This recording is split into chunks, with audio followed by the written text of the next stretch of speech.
Musashi memegang dayung yang sedikit tergenang air itu dengan satu tangan dan menyipitkan mata untuk memeriksa apakah bilah dayung itu benar-benar lurus. Dia melihat salah satu tepi bilah dayung itu terbelah.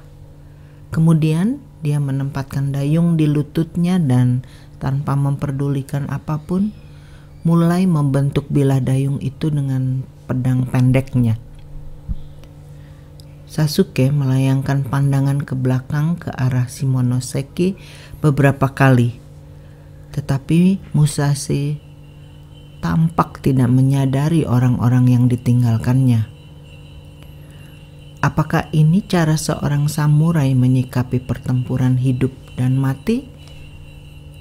Bagi orang biasa seperti Sasuke, hal ini tampak dingin dan tidak berperasaan. Beberapa saat kemudian, hanya ada keheningan tidak bernama dan sama sekali tidak memihak. Apakah keheningan ini yang sangat sulit dicapai oleh orang yang hidup? Merupakan perwujudan sempurna pikiran yang telah melampaui batas alam pemikiran dan ide-ide? Musashi dan Kojiro berbicara tanpa kata-kata.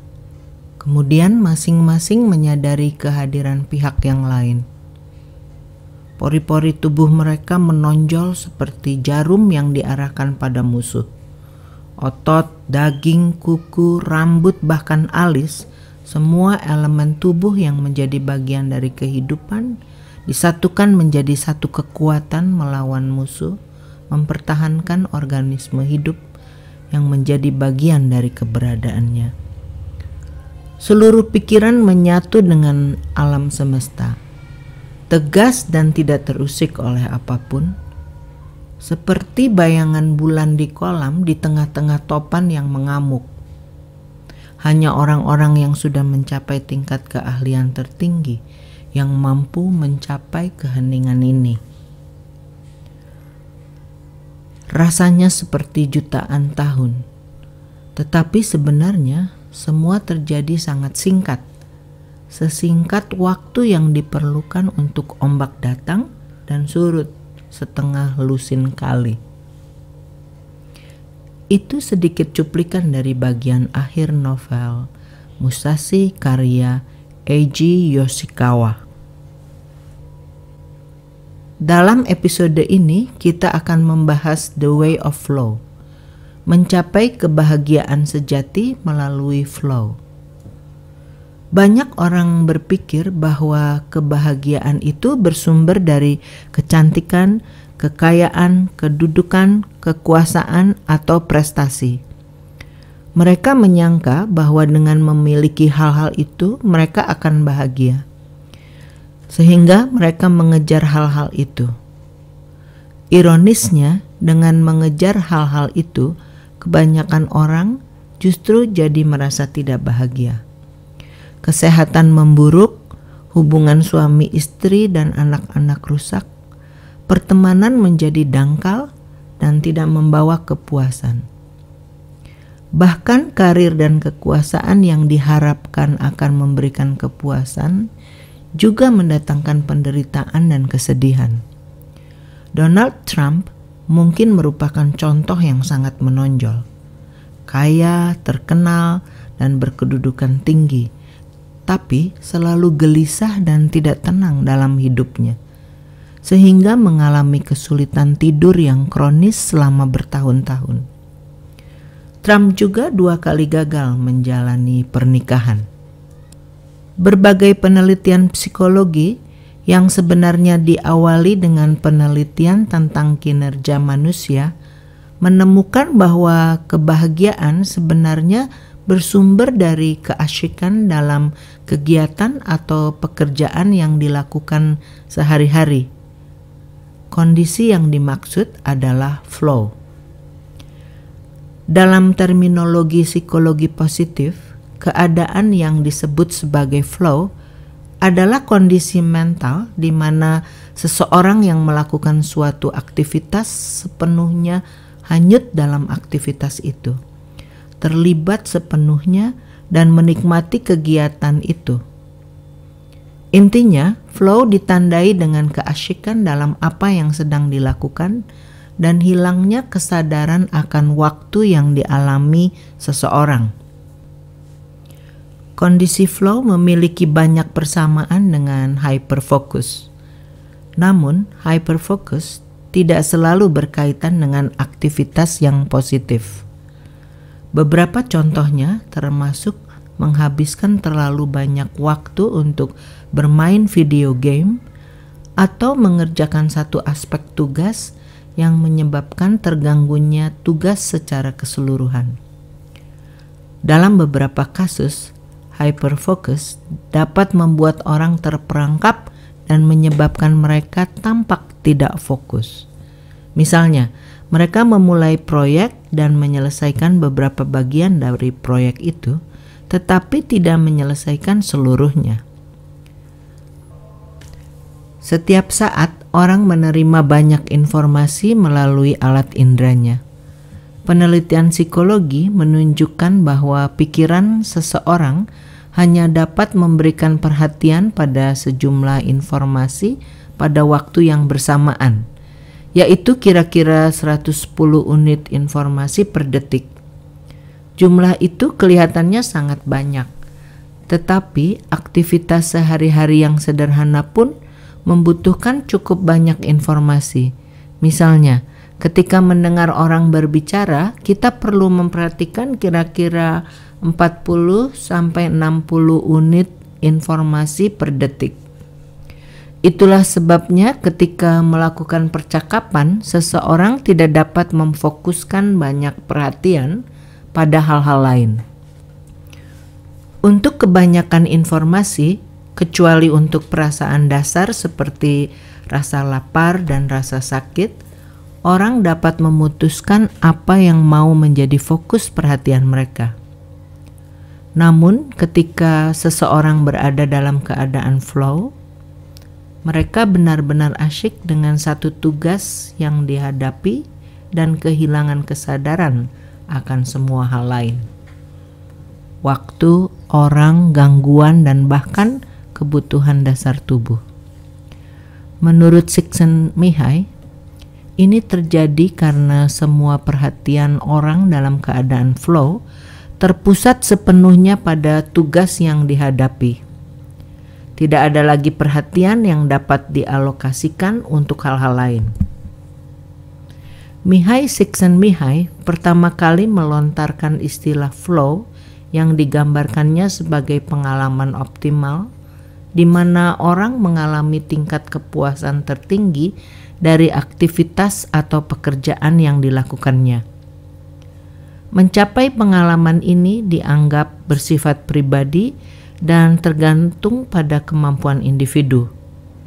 Kapasitas dan keinginan seseorang untuk mengatasi tantangan untuk mencapai tujuan akhir mereka tidak hanya mengarah pada pengalaman optimal, tetapi juga pada kepuasan hidup secara keseluruhan.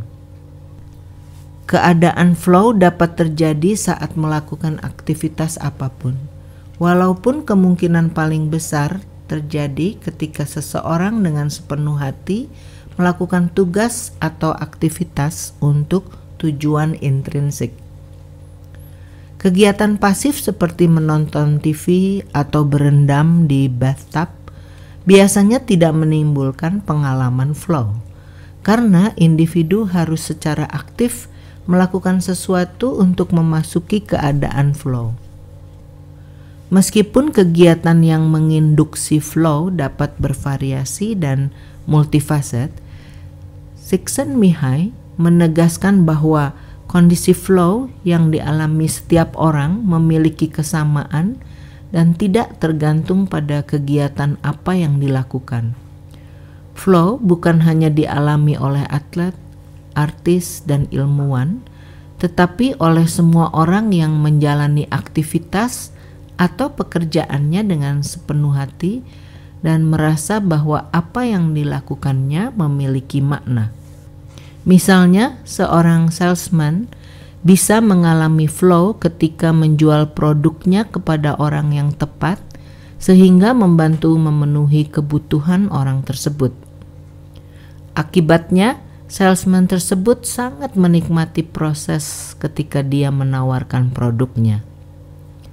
Seorang mekanik di bengkel sepeda motor bisa mengalami flow ketika memperbaiki sepeda motor langganan setianya yang driver ojol dan merasa bahwa dia berkontribusi terhadap kelancaran usaha langganannya.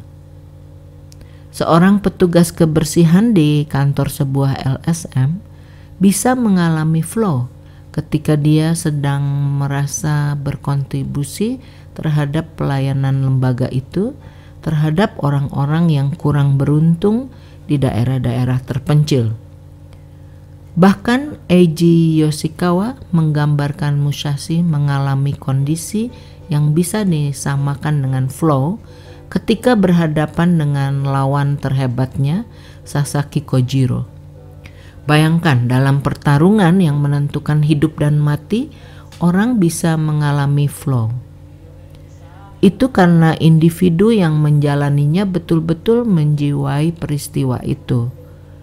Tentu saja agak sulit untuk membayangkan seorang debt collector mengalami flow ketika melakukan pekerjaannya. Apa yang menghasilkan kondisi flow? Ada beberapa kondisi yang harus dipenuhi untuk mencapai kondisi flow. Orang harus terlibat dalam kegiatan dengan serangkaian tujuan dan kemajuan yang jelas. Idealnya, tujuan ini ditentukan oleh orang itu sendiri, atau kalau ditentukan orang lain, sejalan dengan tujuannya. Jadi ada arah dan struktur tugas yang jelas, dan orang merasa menjadi bagian integral dari tugas tersebut. Tugas yang dihadapi harus memiliki umpan balik yang jelas dan segera. Ini membantu orang tersebut mempertimbangkan setiap perubahan yang harus dilakukan dan memungkinkan mereka untuk menyesuaikan kinerja mereka untuk mempertahankan keadaan flow. Ada keseimbangan antara tantangan untuk menyelesaikan tugas yang dihadapi dan keterampilan yang dimiliki orang tersebut. Seseorang harus memiliki kepercayaan pada kemampuannya untuk menyelesaikan tugas yang dihadapi. Tugas atau kegiatan yang akan dilakukan harus memiliki tantangan atau tingkat kesulitan sedikit di atas tingkat kemampuan individu yang akan melakukannya. Tingkat kesulitan yang terlalu rendah atau jauh di bawah kemampuan individu akan menyebabkan kebosanan. Sebaliknya, tingkat kesulitan yang terlalu tinggi, jauh di atas kemampuan individu, akan menimbulkan kecemasan yang terlalu tinggi, sehingga menyebabkan kegagalan. Keduanya tidak akan menghasilkan kondisi flow. Orang harus dapat mengalokasikan waktu sepenuhnya pada tugas yang dihadapi tanpa terganggu oleh tugas lainnya atau pikiran-pikiran lain yang mengganggu. Orang harus merasa memegang kendali sepenuhnya atas tugas yang dilakukan. Dengan kata lain, dia yakin bahwa semua sumber daya, pengetahuan, dan keterampilan yang diperlukan untuk menyelesaikan tugas tersebut sudah dimilikinya atau bisa didapatkannya dengan mudah. Orang tidak memikirkan penilaian orang lain, tetapi seluruh pikiran dan perhatiannya terserap sepenuhnya ke dalam aktivitas atau pekerjaan yang dilakukan. Orang yang mengalami flow tidak khawatir apapun pendapat orang tentang aktivitasnya atau pekerjaannya. Orang tidak khawatir dengan batasan waktu dan tidak sedang dikejar deadline atau tugas atau janji lainnya. Jelas bahwa orang yang terburu-buru sangat sulit untuk mengalami flow. Kondisi flow memberikan banyak keuntungan kepada orang yang mengalaminya, yaitu antara lain: orang yang sering mengalami kondisi flow akan memiliki self-esteem yang tinggi karena dia tidak terlalu terpengaruh oleh penilaian orang lain dan merasa nyaman dengan dirinya sendiri. Orang yang sering mengalami kondisi flow akan mengalami kebahagiaan karena dia mampu mengalihkan perhatiannya dari masalah sehari-hari dengan cara yang produktif, sehingga tidak menyisakan rasa bersalah karena melakukan hal-hal yang tidak produktif atau bahkan merugikan. Orang yang sering mengalami kondisi flow juga mengembangkan lapisan myelin sheath yang semakin tebal di serabut otak yang disebut akson. Myelin sheath ini berfungsi sebagai isolasi yang membungkus dan melindungi akson dan meningkatkan besarnya arus sinyal yang dikirimkan dari satu neuron ke neuron yang lainnya. Hal ini akan membuat aktivasi sel-sel neuron yang relevan untuk melakukan kegiatan yang menimbulkan kondisi flow ini menjadi lebih mudah. Sehingga kegiatan itu dapat dilakukan dengan mulus dan elegan. Jadi orang yang sering mengalami kondisi flow akan lebih menguasai kegiatan atau keterampilan yang menyebabkan kondisi itu. Ada beberapa hal yang harus diperhatikan untuk memahami dan mengusahakan tercapainya kondisi flow. Kenikmatan fisik atau pleasure versus kenikmatan batin atau enjoyment. Kenikmatan fisik, pleasure, dirasakan misalnya ketika berendam air hangat di bathtub, ketika dipijat, melakukan hubungan seks, atau ketika menggunakan obat penenang. Sedangkan kenikmatan batin, enjoyment, dirasakan ketika orang melakukan sesuatu yang bermakna, misalnya menolong orang lain, menyelesaikan pekerjaan yang penting bagi kehidupannya dan orang lain, memecahkan masalah yang berdampak pada kehidupan orang banyak, dan lain-lain. Enjoyment juga dapat dirasakan ketika mencapai prestasi yang bersifat pribadi, misalnya mempelajari bahasa baru, menyelesaikan soal matematika yang rumit, memecahkan rekor lari, menciptakan lagu, dan lain-lain. Nah, flow biasanya terjadi ketika melakukan aktivitas atau pekerjaan yang membangkitkan enjoyment.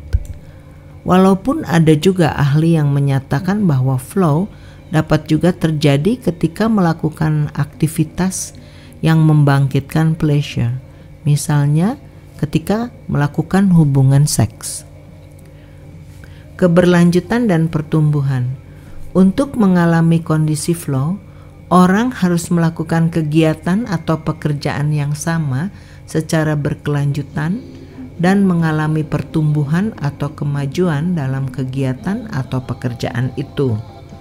Kalau tidak ada pertumbuhan atau kemajuan, maka orang akan menjadi bosan atau kehilangan minat terhadap kegiatan atau pekerjaan itu. Karena itu, orang perlu merencanakan dan menargetkan kemajuan berkesinambungan, incremental progress. Hal ini sangat bertolak belakang dengan yang dilakukan dalam sistem pendidikan kita, di mana anak mempelajari banyak pelajaran dan melakukan berbagai kegiatan yang tidak berkaitan satu sama lain. Kadang-kadang dalam satu hari anak mempelajari 5 atau 6 pelajaran yang tidak berkaitan sama sekali. Tentu saja ini membuat otak anak meloncat dari satu pelajaran ke pelajaran yang lain dan menghasilkan apa yang disebut dengan the monkey brain. Monkey brain adalah otak yang gelisah, tidak tenang, tidak bahagia, dan mudah tersinggung. Jadi tidak heran kalau mayoritas anak didik kita mudah tersinggung, suka berkelahi atau tawuran. Harmoni antara pikiran, perasaan, dan fisik. Ketiga aspek ini harus sejalan dan mengarah pada pencapaian tujuan yang sama.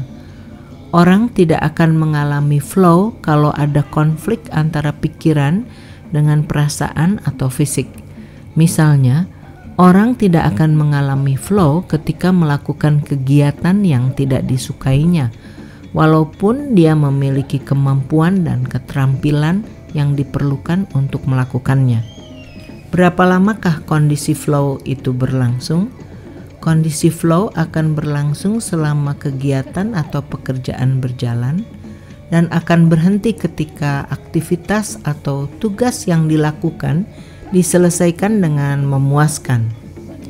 Nah, apa sih yang membuat flow menjadi pengalaman yang begitu luar biasa? Ada beberapa hormon yang dihasilkan selama dan sesudah kondisi flow. Dopamin. Begitu Anda memasuki kondisi flow, dopamin akan membanjiri otak Anda. Ini meningkatkan perhatian, aliran informasi, dan pengenalan pola. Ini akan mempercepat dan memperkuat penguasaan keterampilan atau tugas yang dilakukan.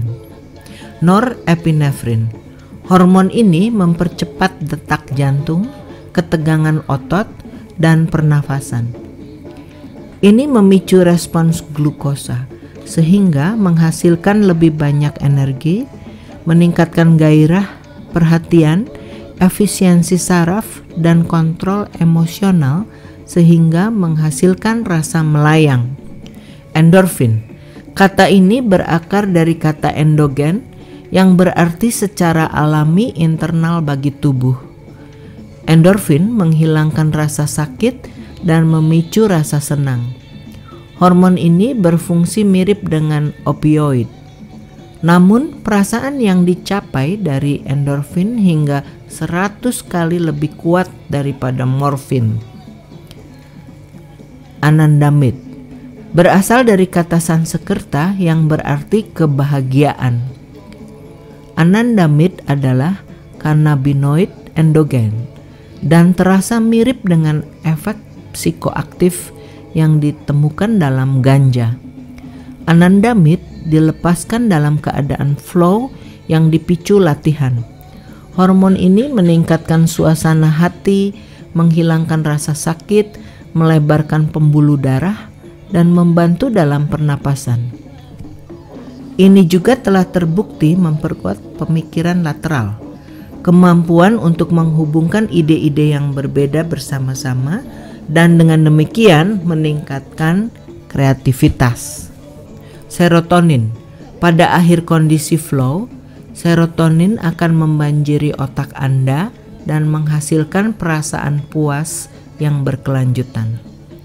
Hormon ini membuat Anda mengalami perasaan bahagia pasca latihan dan hanya dirasakan begitu keadaan flow selesai. Hormon inilah yang membuat flow lebih kuat dan lebih tahan lama pengaruhnya daripada pemakaian obat penenang. Nah, bagaimana pendapat Anda? Silakan tuliskan komentar Anda di bagian komentar. Akan lebih baik lagi kalau Anda subscribe channel ini. Sekian dulu. Horas, manjua-jua, yahoo!